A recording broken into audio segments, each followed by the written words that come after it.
U našoj emisiji javila se i gospođa Sanja iz Rugvice, ovdje kod Dugog Sela.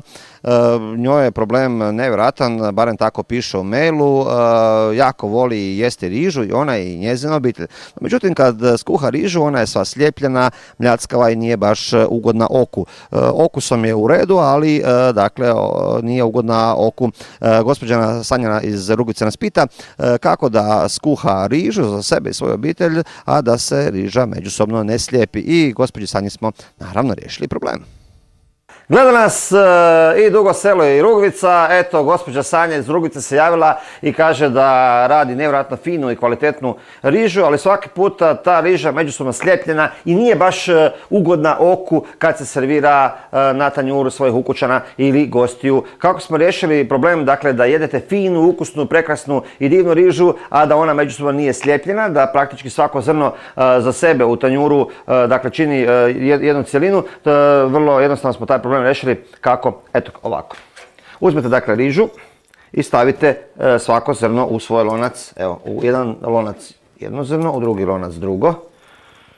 Pazite samo da bude po zrno, da nisu dva. Eto. Eto, i četvrto zrno. Uzmete naravno vodu, stavili smo ovdje malo više vode pa ćemo prebaciti u ove lonce ovdje.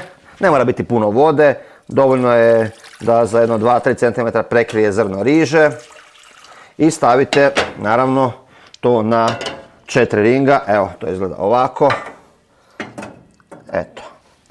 Dakle, sad će se svako zrno riže kuhati u svom loncu. Stavite to sve na 120 stupnjeva i vidimo se nakon 30 minuta. Evo nas, nakon što je riža skuhana, prošli nekakvih 30 minuta, provjerit ćemo kako to izgleda, uzet ćemo jedan prekrasan tanjur, ovdje ćemo naravno pogasiti ove rinkove i eto zrno, prvo zrno riže, evo samo da ga ovdje nađemo, da skuhano je prekrasno, stavit ćemo ovdje na tanjur, eto, iz drugog lonca također, drugo zrno, evo.